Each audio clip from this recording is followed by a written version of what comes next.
PMK Philly is our first time doing it. My name is Ed Umoja Herman. I am the president and the founder of Piton International Film Umoja Communications, which is the mother company for Piton PIF, and Sisters in Harmony is our nonprofit.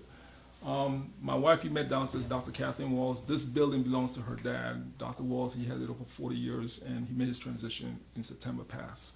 And I was telling you before, but this is why we have that in memory of him right there. Whenever we did something, he always came out and support his daughter. He was always there, Dr. Walls. So we said, you know what, he's not with us physically, so we just honor him spiritually by putting that there for him. What we're looking to do with this, and Real Eyes will get into this, and I call on Real Eyes and Crucial, the poet, to help me put this together. When I first came to Philly about 5 years ago, they're the ones who really supported me in the poetry, because I grew up in New York, so I got out of Brooklyn.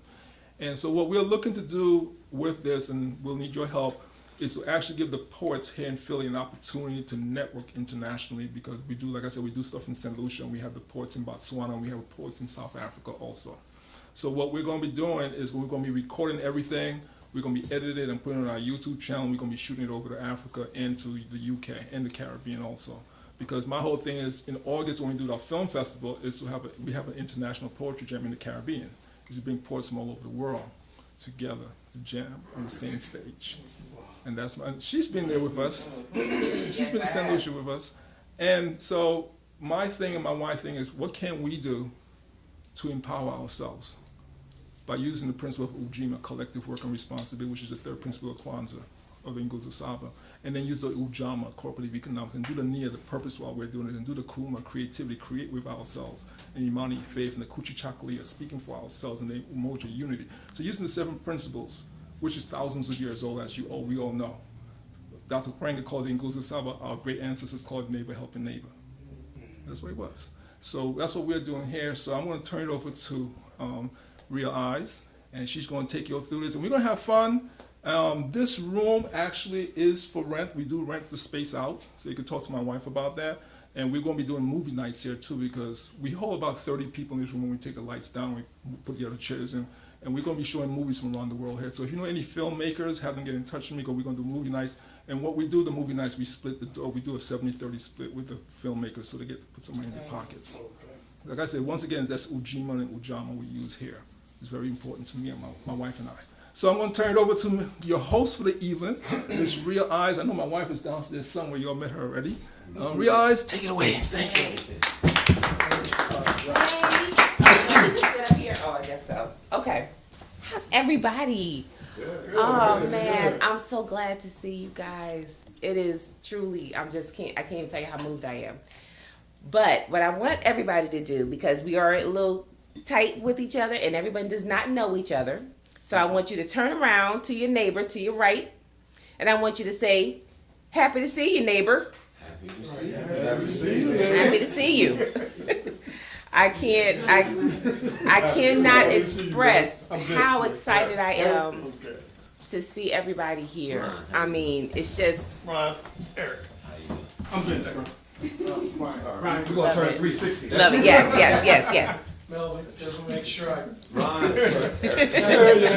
I'm so sorry, we want to make sure we get Yes, everybody. Yes.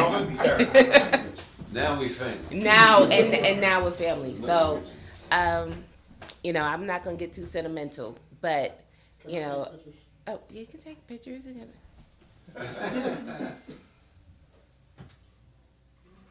All right. So, Brother Umoja was talking about how he came to Philly, and he, Crucial and I welcomed and embraced him so well. That's not exactly the way it happened. He came to Panoramic, and Panoramic welcomed him. Panoramic Poetry was one of the longest running venues in Philadelphia. Anybody who is anybody has come through Panoramic Poetry and performed. Anybody who's anybody has stopped in Panoramic and has made a name for themselves and been able to go on. And my goodness gracious, just comes. This is what happens. It is a camera. When new folks come in now. So he came to Panoramic. Panoramic was about love. It was about expression. Panoramic welcomed you wherever you were, and gave you 7 minutes, 3 poems to 7 minutes, no more, no less, and that's it. And then you have Crucial walk it up to you if you started going into 7 minutes and 30 seconds. But it welcomed everybody to be able to express themselves, be able to express their art. So when, Brother Umoja's talking about what Panoramic, or what Crucial and I did for him, we didn't do anything for him. We did exactly what we were supposed to do by being in that space. And I am more than honored to be able to do that again. I'm honored to be in a position that someone would come to me and ask me to help host something else that's going to be up and running again. And I do that, and I always, anytime I ever do anything, I make sure that people are aware that because of Crucial is why I'm able to do this. Because of Crucial Poet, he was the mentor that he is the poet that he is, I'm able to be in a position to do this. So I'm hoping that this opportunity, this venue will open the door so that other poets will be able to do amazing and wonderful things and also have a way to be able to express that. One thing that Panoramic did was it allowed you, again, 3 poems in 7 minutes, 7 minutes and 3 poems. There's not many places that allow that anymore.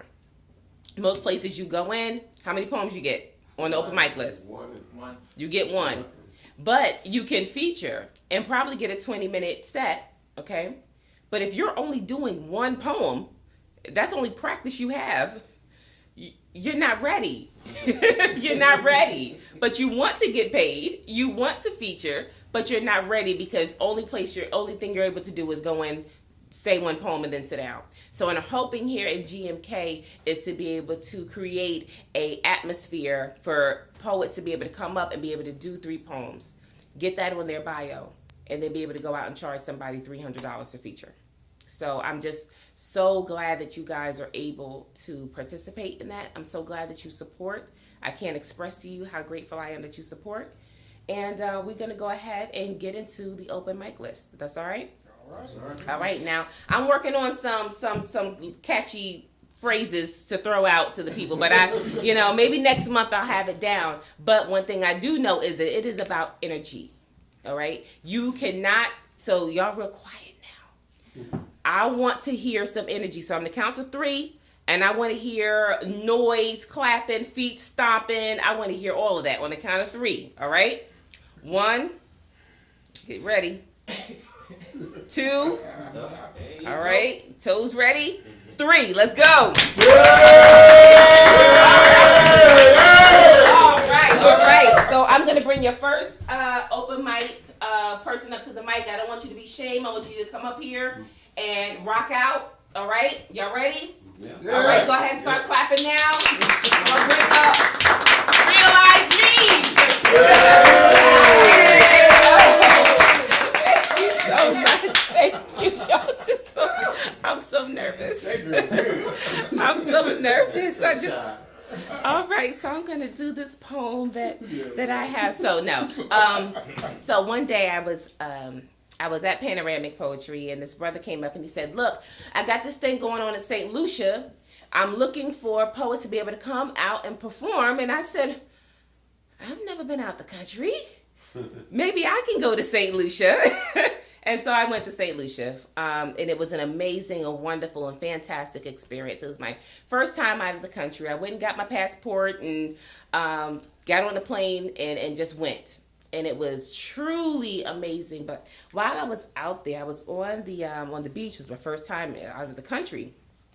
And I'm sitting on the beach, and I didn't want to get really in the water.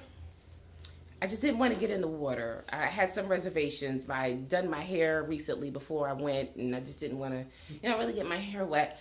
So I just sat on the beach. So while I was on the beach, I had an experience, and so I'm going to share the experience with you. And this poem is called Cry. As I stood at the Atlantic Ocean, I want to tell you what I heard. Although I came here for entertainment, although I came here for fun, I found myself drawn to you as I hear your cry through your ocean grave. You asked me to feel you, feel your energy, feel your pain, feel the way that you felt as you jumped or were thrown overboard, dead or alive. Feel your journey through the Middle Passage. You said, do not forget where you came from. Do not forget how you got here. As you return to your corporate jobs in your business casual attire, as you return to your computer monitor or you drink coffee through your break room, don't forget that your comforts were not easily accomplished. For I was stolen, tricked, then shipped away from families, away from land, away from love, then stuffed into cold, dark, dank subparts of ships destined for who knows where, for who knows how long, for who knows why. All I know is death, sickness, disease, rape of him and her. The devil must be in them with all comforts beaten out, tortured out, muted out of existence. But my suffering is real. You cried to me from your ocean grave and told me to remember that my fathers are here.